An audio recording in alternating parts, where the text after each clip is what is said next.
Okay, let's get started by casting on. All your knitting projects will begin with a cast on row. This is how we get the yarn onto the needle so we have something to work with. So what you'll need is your yarn and just one needle to start. So you can set the other one aside. I'm going to show you what's called the long tail cast on. It's because it needs an extra long tail to work with, so I'll show you what I mean. So go ahead and pull some yarn out. You're going to need some tail to work with, so let's give ourselves a couple feet just for some practice first. And then we're going to do a slip knot to get the yarn on the needle at first.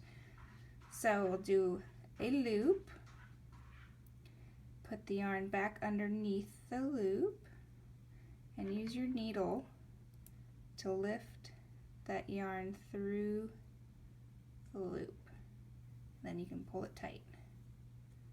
And I'll show you again. So here's the end of the yarn. This side's the working yarn, the part that comes from the ball or the skein. So wrap the yarn in a loop, put the working yarn underneath that loop, and pick it up through there and pull it tight. And there's the slip knot. So now we'll actually begin the casting on. This can be a little challenging for beginners, but I promise you if you can cast on, you can knit. This is probably the most challenging thing to learn. Once you get the hang of it, it'll be like riding a bike. But you may have to look back at your notes to remind yourself every now and then, just because you only do this once a project, so it's easy to forget. So with the tail end on the left, working yarn on the right, kind of put your hand underneath so the tail's around your thumb, kind of grip it, and then working yarn's around your pointer finger. So this kind of forms an M, and then you can grab the ends to kind of control them a little bit. And so with your needle, you're going to lift this first piece of your thumb up, over, and then pick up the first piece from your finger and pull it through the thumb and then pull it down.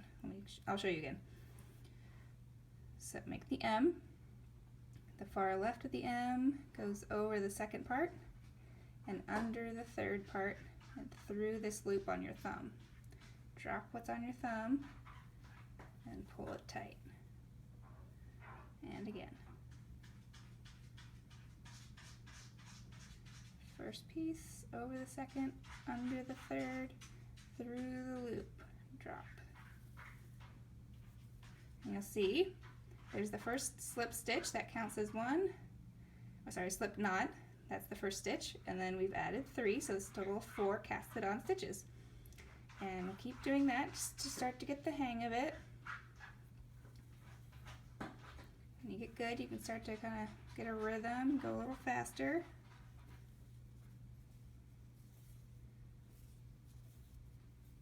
And I say, let's go ahead and take it off, pull it apart, and now let's go ahead and get started with our first project. So our first project is going to be a washcloth. We'll need to start by casting on 40 stitches. And with the long tail cast on, a good rule of thumb to know how long of a tail is usually it's about 4 times the length of whatever you're casting on. Our washcloth is going to be, I don't know, about 10 inches wide, so we'll need, maybe a couple feet worth. That might be a little more than we need, but that's better than not enough.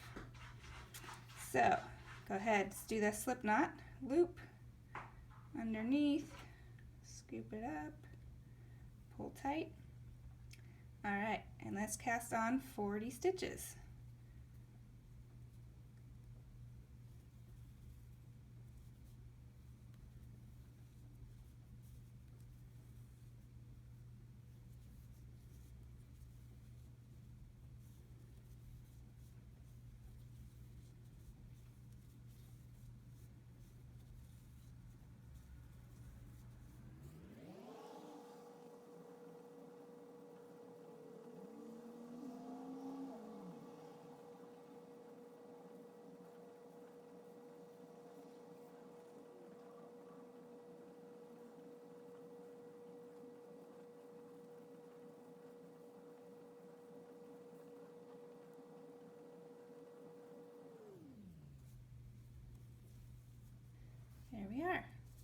40 casted on stitches.